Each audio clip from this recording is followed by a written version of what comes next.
Trade is something new to Niue.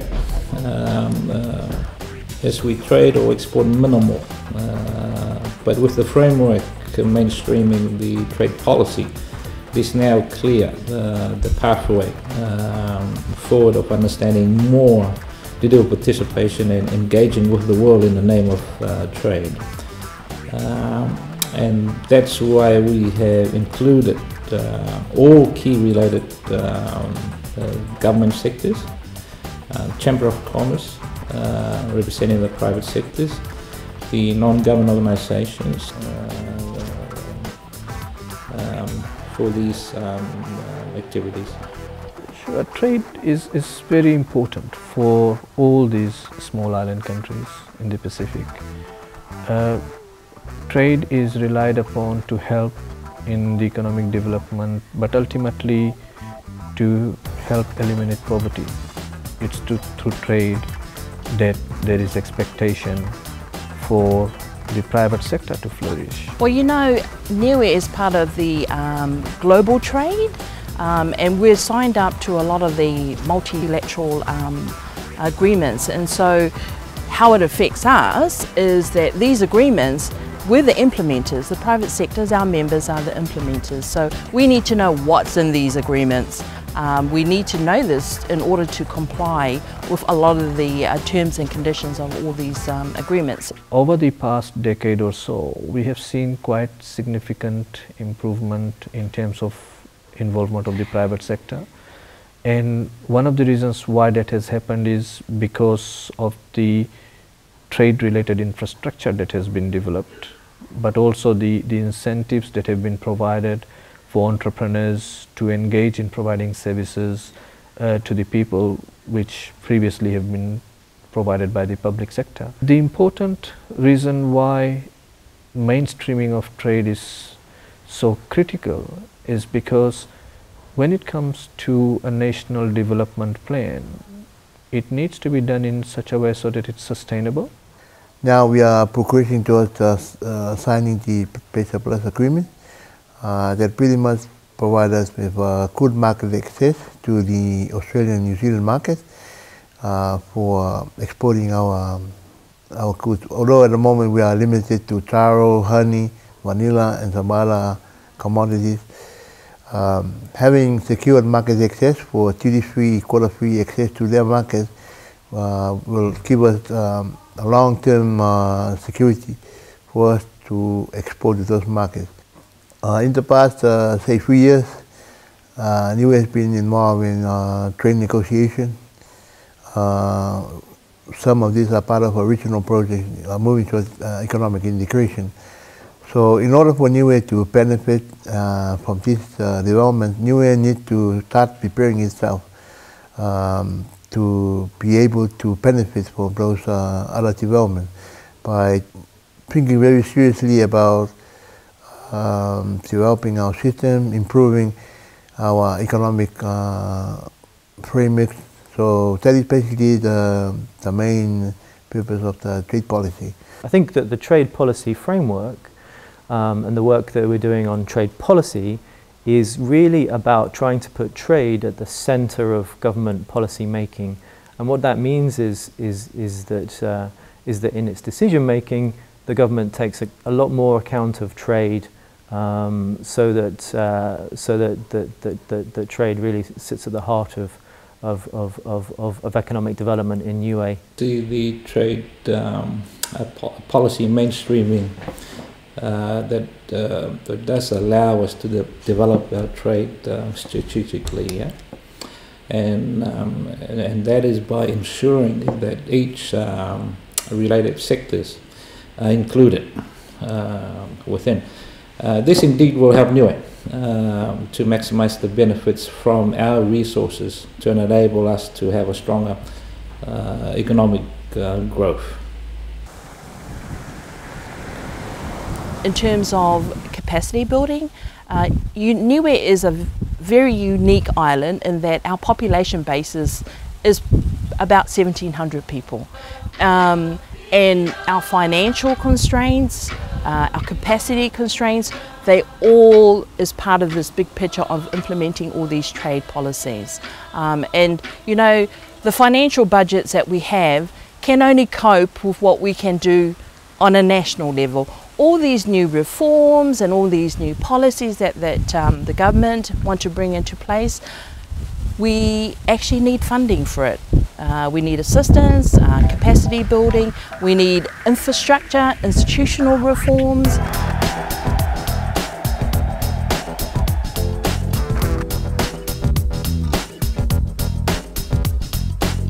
I think for this particular assignment we're doing right now is to enable us to set up the Niue National Trade Committee. And that is the body that will meet on a regular, not really on a regular basis, but as the main decision-making body for trade. So that it's a high-level committee that will be chaired by the Minister for Trade, and they will be making decisions on how we can progress a trade. So we are able to also access the aid for trade resources, and also gain recognition from our donor partners that Niue have already set up a framework to make decisions and to monitor the progress of trade development. The committees are very important in the sense that it becomes a platform for everyone to listen to each other, to fully understand what the concerns are of others, but also to collectively agree on what would be the prioritized areas of action. Ultimately, the goal is for us to lift up the standard under which all the Pacific Island countries are operating and trading, whether it's to do with goods or services or investment flows. We are also looking into elements of labor mobility, allowing for people to be able to work in areas where there's a higher demand of a particular skill, and vice versa as well, because if they are surplus of a particular skill in Niue, and if they believe they can make better money in another island country, that should be facilitated. The committee is, I would call, a mechanism for stakeholder engagement. So it's a mechanism that will assist government. It's an advisory mechanism. So instead of leaving policy formulation, policy implementation to the bureaucrats, government workers, now this committee brings in all stakeholders whose interests, and you're looking at business people in Niue, whose interests will now be tabled for discussion, will now be protected, will now be advanced as policies formulated and implemented. These initiatives do not get developed overnight. It requires lots of effort, but for these effort and these products to get into real results, there is a need for very clear commitment at the national level to take through its delivery. I think that part of this, the national Niue National Trade Committee, I hope it's not just a token because we have to do it. The government has to make sure that the views of all stakeholders, especially private sector, is taken into consideration when all these ideas and information goes through to them, because the information from the committee will go to Cabinet, and Cabinet will use that to make decisions on behalf of Niue. In the longer run, there are certain expectations of trade policy frameworks because it allows each of the country to have a much more robust trade-related soft infrastructure, in terms of legislation, in terms of policies, in terms of practices. So it gives business confidence, investor confidence. It allows the businesses to predict what type of policy decisions should be made, because the framework provides for a general assessment of the environment in which they'll be operating.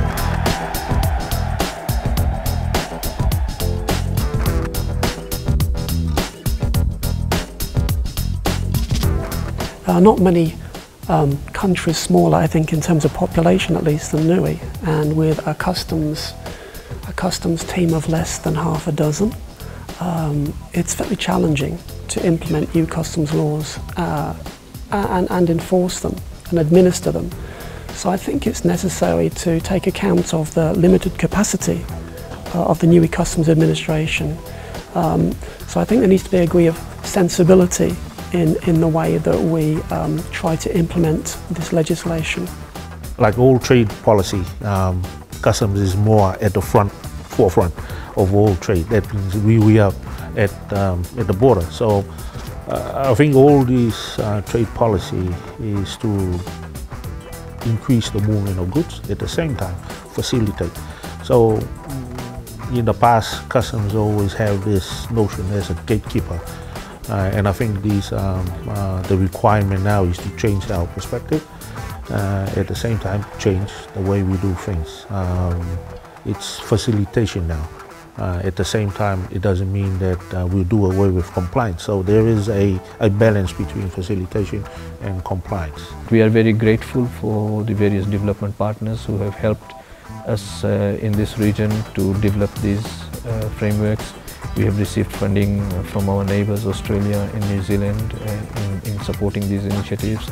The European Union as well as very specialised agencies such as the TradeCom, who is supporting the initiatives here in Niue.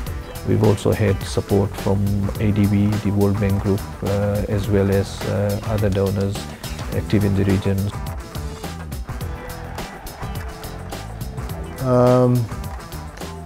Although our office only have two people at the moment, but we are also working together with other colleagues from other border agencies like Customs, Quarantine, maybe Crown Law, to work together and to be the secretariat for the Niue National Committee.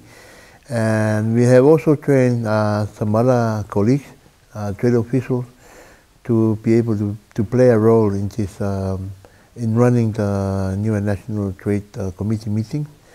So I think that is the most important part of this project, to enable us to run the meeting properly, feed the information that is required to put into the meeting itself, because we all know sometimes some of the trade issues are very technical, and sometimes people expect the members of the meeting to understand some of these things, but these are very technical sometimes, so you need a lot of explanation. You need to provide good information for them to fully understand the issue before they enable them to make good decisions. I think in respect to the TradeCom team, who were here for the last week. One thing that stands out is they were here, they do the training. We went through a couple of workshops, and from that workshop we implement what we learn, and that is that we managed to have the first meeting of the NTFC. So I think in terms for customs, we were able to provide some technical paper into the meeting to explain where we are from, what is in concern with in terms of customs. So it does provide capacity to those customs staff who attend it, and also at the same time give them a different perspective. This is, how it's being conducted, the meeting, how it's conducted outside, and what are the requirements from the technical border agencies to supply this policy making framework. I think just like everything else, everybody always want to improve how they do things, how they run meetings, because at the end of the day, it's the result that counts, the outcome. So I think Niue may be able to try out some of the skills that already been recommended or passed on in the training. However, sometimes if some of these are not really working well for us, we can help improve it. And so is other colleagues in other countries of the region, because there is a regional component of created of this project that Niue has started. The team that came to help us, because this is the first time that we actually get this type of institutional strengthening to enable the decision making of trade to have a much stronger support and also capacity building, and they will enable us to progress to the next level in the future. And I hope also that this project may have another phase where we continue to get assistance, so they will come back and check how we are doing, and we can improve on the things we are not able to progress well, and continue to support us in some other areas as well.